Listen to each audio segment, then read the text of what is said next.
ಸ್ನೇಹಿತರೆ ನಮಸ್ಕಾರ. ಗೃಹಲಕ್ಷ್ಮಿ ಯೋಜನೆಯ ಮತ್ತೊಂದು ವಿಡಿಯೋಗೆ ಸ್ವಾಗತ. ನೋಡಿ ಸ್ನೇಹಿತರೆ, ಗೃಹಲಕ್ಷ್ಮಿ ಯೋಜನೆಯ 11ನೇ ಕಂತಿನ ಹಣ ಮತ್ತು 12ನೇ ಕಂತಿನ ಹಣ ಬಿಡುಗಡೆ ಆಗಿದೆ. ಆದರೆ ಯಾವ ಜಿಲ್ಲೆಗಳಿಗೆ ಹಣವನ್ನು ಬಿಡುಗಡೆ ಆಗಿದೆ ಮತ್ತು ಎಷ್ಟು ಹಣವನ್ನು ಬಿಡುಗಡೆ ಆಗಿದೆ ಮತ್ತು ಯಾವ ಮೇಳೆಗೆ ಕರ್ನಾಟಕದಲ್ಲಿ ಹಣವನ್ನು ಬಿಡುಗಡೆ ಆಗಿದೆ ಅಂತ ನಿಮಗೆ ಪೂರ್ತಿಯಾಗಿ ಮಾಹಿತಿಯನ್ನು ಈ ವಿಡಿಯೋದಲ್ಲಿ ಪೂರ್ತಿಯಾಗಿ ನೋಡಿಕೊಳ್ಳುತ್ತಾ ಹೋಗೋಣ. ಅದಕ್ಕಿಂತ ಮುಂಚೆ ನಮ್ಮ ಚಾನಲ್ ಅನ್ನು ಮೊದಲ ಬಾರಿಗೆ ನೋಡ್ತಾ ಇದ್ರೆ ಚಾನಲ್ಗೆ ಸಬ್ಸ್ಕ್ರೈಬ್ ಮಾಡಿ ಮತ್ತು ಪಕ್ಕದಲ್ಲಿರುವ ಬೆಲ್ ಐಕಾನ್ ಕೂಡ ಕ್ಲಿಕ್ ಮಾಡಿ. ವಿಡಿಯೋನ ಪೂರ್ತಿಯಾಗಿ ಕೊನೆಯವರೆಗೂ ನೋಡಿ, ನಿಮಗೆ ಮಾಹಿತಿಯನ್ನು ಅರ್ಥವಾಗುತ್ತದೆ ಸ್ನೇಹಿತರೆ. ಬನ್ನಿ ಸ್ನೇಹಿತರೆ, ವಿಡಿಯೋನ ಸ್ಟಾರ್ಟ್ ಮಾಡೋಣ. ನೋಡಿ ಸ್ನೇಹಿತರೆ, ಕರ್ನಾಟಕ ರಾಜ್ಯದಲ್ಲಿ ಬಿಡುಗಡೆ ಮಾಡಿರುವ ಪ್ರತಿಯೊಂದು ಯೋಜನೆಗಳ ಪಟ್ಟಿಯಲ್ಲಿ ಗೃಹಲಕ್ಷ್ಮಿ ಯೋಜನೆಯ ಪಟ್ಟಿಯನ್ನು 11ನೇ ಕಂತಿನ ಹಣ ಮತ್ತು 12ನೇ ಕಂತಿನ ಹಣ ಟೋಟಲ್ ಆಗಿ 4,000 ರೂಪಾಯಿ ಹಣವನ್ನು ಬಿಡುಗಡೆ ಮಾಡಬೇಕಾಗಿತ್ತು ಸರ್ಕಾರ. ಆದ ಕಾರಣ ಕಳೆದ 2 ತಿಂಗಳಿನಿಂದ ಯಾವುದೇ ಒಂದು ಕಂತಿನ ಹಣವನ್ನು ಕೂಡ ಸರ್ಕಾರ ಮಹಿಳೆಯರ ಖಾತೆಗೆ 1 ರೂಪಾಯಿ ಹಣವನ್ನು ಕೂಡ ಬಿಡುಗಡೆ ಮಾಡಿಲ್ಲ. ಆದ ಕಾರಣ ಇವತ್ತಿನಿಂದಲೇ ಪ್ರತಿಯೊಬ್ಬರ ಖಾತೆಗಳಿಗೂ ಕೂಡ 2 ಕಂತಿನ ಹಣ ಅಂದರೆ ಜೂನ್ ಕಂತಿನ ಹಣ ಮತ್ತು ಜುಲೈ ಕಂತಿನ ಹಣ ಅಂದರೆ 11ನೇ ಕಂತಿನ ಹಣ ಮತ್ತು 12ನೇ ಕಂತಿನ ಹಣ ಟೋಟಲ್ ಆಗಿ 4,000 ರೂಪಾಯಿ ಹಣವನ್ನು ಪ್ರತಿಯೊಂದು ಮಹಿಳೆಯರ ಖಾತೆಗಳಿಗೂ ಕೂಡ ಇವತ್ತು ಬಿಡುಗಡೆ ಮಾಡ್ತಾ ಇದ್ದಾರೆ. ಮತ್ತು ಸಚಿವೆಯಾದ ಲಕ್ಷ್ಮಿ ಹೆಬ್ಬಾಳ್ಕರ್ ಅವರು ಕೂಡ ಒಂದು ಮಾಹಿತಿಯನ್ನು ಕೊಟ್ಟಿದ್ದಾರೆ. ಏನೆಂದರೆ ಜುಲೈ ತಿಂಗಳಿನ ಮೊದಲನೇ ವಾರದಲ್ಲಿ ಪ್ರತಿಯೊಬ್ಬರ ಖಾತೆಗಳಿಗೆ 11ನೇ ಕಂತಿನ ಹಣವನ್ನು ಬರಬೇಕಾಗಿತ್ತು ಅಂತ.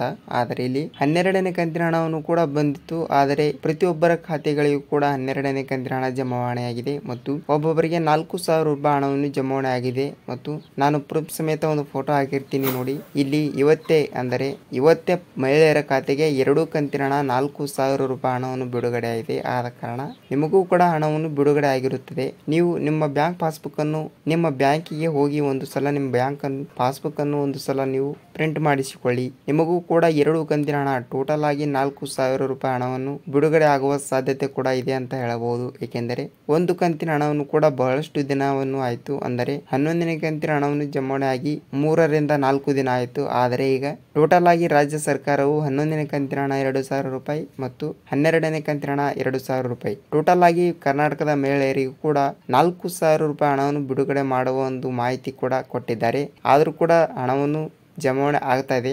ನಾನು ಒಂದು ಫೋಟೋ ಹಾಕಿರ್ತೀನಿ ನೋಡಿ. ಇಲ್ಲಿ 4,000 ರೂಪಾಯಿ ಹಣವನ್ನು ಬಿಡುಗಡೆ ಆಗಿದೆ. ಗೃಹಲಕ್ಷ್ಮಿಯ 11ನೇ ಕಂತಿನ ಹಣ ಮತ್ತು 12ನೇ ಕಂತಿನ ಹಣ ಟೋಟಲ್ ಆಗಿ ಮಹಿಳೆಯರ ಖಾತೆಗೆ 4,000 ರೂಪಾಯಿ ಹಣವನ್ನು ಬಿಡುಗಡೆ ಆಗಿದೆ. ಇವತ್ತಿನಿಂದ ಹಣವನ್ನು ಬಿಡುಗಡೆ ಆಗ್ತಾ ಇದೆ. ಆದ ಕಾರಣ ನೀವು ನಿಮ್ಮ ಮನೆಯಲ್ಲಿ ಕೂಡ ಗೃಹಲಕ್ಷ್ಮಿ ಫಲಾನುಭವಿಗಳು ಇದ್ದರೆ ಅವರ ಪಾಸ್ಬುಕ್ ಅನ್ನು ತೆಗೆದುಕೊಂಡು ಯಾವ ಬ್ಯಾಂಕ್ ಇರುತ್ತೋ ಆ ಬ್ಯಾಂಕಿಗೆ ಹೋಗಿ ಪ್ರತಿಯೊಬ್ಬರ ಪಾಸ್ಬುಕ್ ಗಳನ್ನು ಒಂದು ಸಲ ಚೆಕ್ ಮಾಡಿಸಿಕೊಳ್ಳಿ. ಚೆಕ್ ಮಾಡಿಸಿದ ನಂತರ ಗೃಹಲಕ್ಷ್ಮಿ ಯೋಜನೆಯ 2 ಕಂತಿನ ಹಣ 4,000 ರೂಪಾಯಿ ಹಣವನ್ನು ಪ್ರತಿಯೊಬ್ಬರ ಮಹಿಳೆಯರ ಖಾತೆಗೂ ಕೂಡ ಹಣವನ್ನು ಬಿಡುಗಡೆ ಮಾಡಿದ್ದಾರೆ ಮತ್ತು ಹಣವನ್ನು ಪಡೆದುಕೊಳ್ಳಿ. ನೋಡಿ ಸ್ನೇಹಿತರೆ, ನಿಮಗೆ ಮಾಹಿತಿಯನ್ನು ಹೇಗೆ ಅನಿಸ್ತು ಅಂತ ಕಮೆಂಟ್ ಮಾಡಿ. ಮತ್ತು ನಿಮಗೆ ಇದೇ ತರಹದ ಒಳ್ಳೆ ಕಂಟೆಂಟ್ಗಳು ಬೇಕಾದರೆ ನಮ್ಮ ಚಾನಲ್ ಅನ್ನು ಮೊದಲ ಬಾರಿಗೆ ನೋಡ್ತಾ ಇದ್ರೆ ಚಾನಲ್ ಅನ್ನು ಸಬ್ಸ್ಕ್ರೈಬ್ ಮಾಡಿ ಮತ್ತು ಇದೇ ತರ ಕಂಟೆಂಟ್ಸ್ ವಿಡಿಯೋ ಬೇಕಾದರೆ ಒಂದೇ ಒಂದು ಲೈಕ್ ಮಾಡಿ. ನಿಮ್ಮ ಒಂದು ಲೈಕ್ ನಮ್ಮ ಚಾನಲ್ಗೆ ಬಹಳಷ್ಟು ಹೆಲ್ಪ್ಫುಲ್ ಆಗುತ್ತದೆ. ಅದಕ್ಕಾಗಿ ವಿಡಿಯೋನ ಪೂರ್ತಿಯಾಗಿ ನೋಡಿದ್ದಕ್ಕೆ ಧನ್ಯವಾದಗಳು. ಮತ್ತೆ ಮುಂದಿನ ವಿಡಿಯೋದಲ್ಲಿ ಮತ್ತೊಂದು ಟಾಪಿಕ್ ಜೊತೆಗೆ ಸಿಗೋಣ ಸ್ನೇಹಿತರೆ. ನಮಸ್ಕಾರ.